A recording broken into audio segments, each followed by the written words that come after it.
You know, getting ready for the GATE computer science exam can feel like you're trying to boil the entire ocean. It's just massive. But what if I told you the key to a top score isn't about covering 100% of the syllabus? Today, we're going to break down a much smarter strategy to help you zero in on those high-scoring topics and grab the best rank you possibly can. So let me ask you this. You've got this huge stack of books, right? Your notes are all lined up, and your big plan is to get through every single topic. But is that really enough? Is just finishing the syllabus the secret to acing this exam? It's what everyone seems to think, but honestly, it might be the very thing holding you back. And this right here is the absolute core of what we're talking about.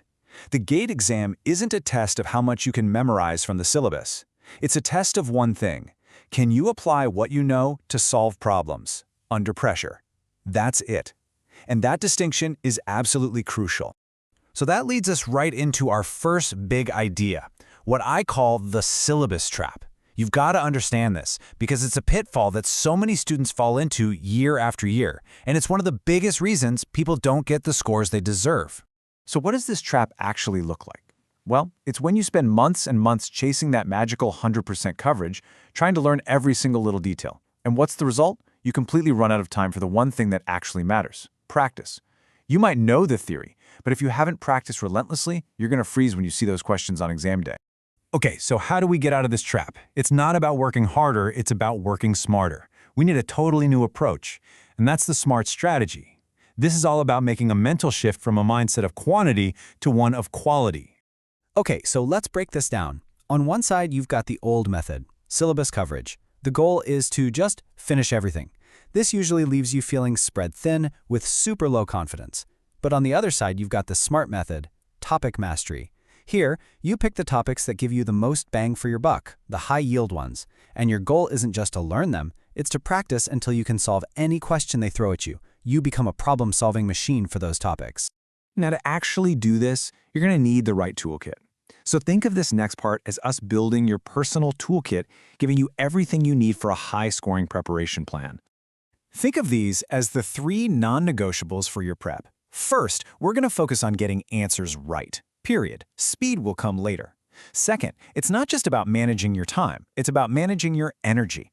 And third, we're going to completely change how you think about revision and practice. Look, we all know that not every hour of your day feels the same, right? You have those few hours where your brain is just on fire. That's your high-focus time.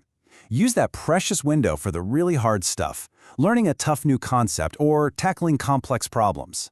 Then, when your energy starts to dip, switch gears. Do some revision, practice topics you already know, or make short notes.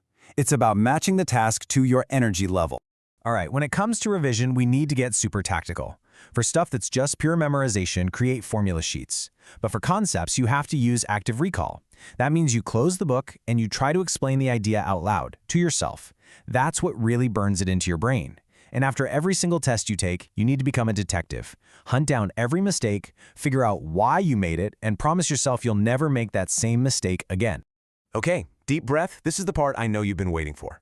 We are about to do a rapid-fire hit list of the most important, high-yield topics for every single subject. This is where you're going to focus your energy for mastery. Ready? Let's go. First step, algorithms. Your bread and butter here is going to be complexity analysis, sorting, and searching. You have to know these inside and out. And you can pretty much count on a question from graph algorithms. Master these, and you've got the core of algo locked down. For data structures, listen closely. You can absolutely bet on getting a question about trees. I mean, it's practically guaranteed every single year. Once you feel like a master of trees, then you can pour your energy into heaps and hashing. They're also super common. Moving on to operating systems. Paging and memory management are non-negotiable, but please, do not skip CPU scheduling. With a little bit of practice, it's one of the easiest ways to grab a quick 2 marks.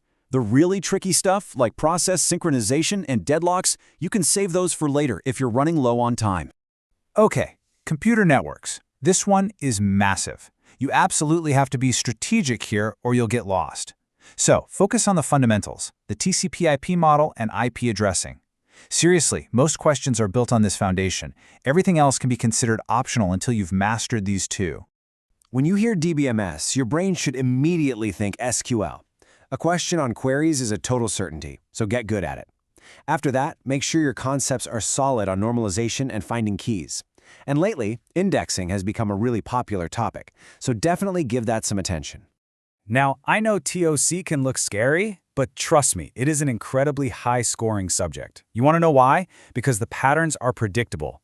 If you put in the practice on regular expressions, context-free grammars, and decidability, you can honestly aim for full marks in this section.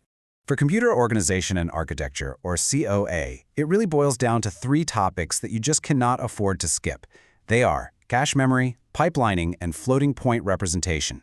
These 3 make up the high-scoring heart of the subject. And this slide, this is the perfect example of what I'm talking about. Let's talk return on investment, or ROI. You could spend 20 hours on some obscure, complex topic, hoping for a 2-mark question. Or you could spend just 4, maybe 5 hours mastering floating point representation, which almost always gives you a 2-mark question. See? That's what working smart actually looks like. We're going to group these 2 together, because the strategy is similar. For discrete math, put your energy into graph theory and combinatorics. For digital logic, nail the basics first. I'm talking Boolean algebra, K-maps, and number systems. Secure those easier marks before you even think about diving into the more complex circuits. And finally, let's wrap up with these 2. For engineering maths, the heavy hitters are probability and linear algebra, especially questions on eigenvalues. And for aptitude, the game plan here is super simple. Don't learn any new theory.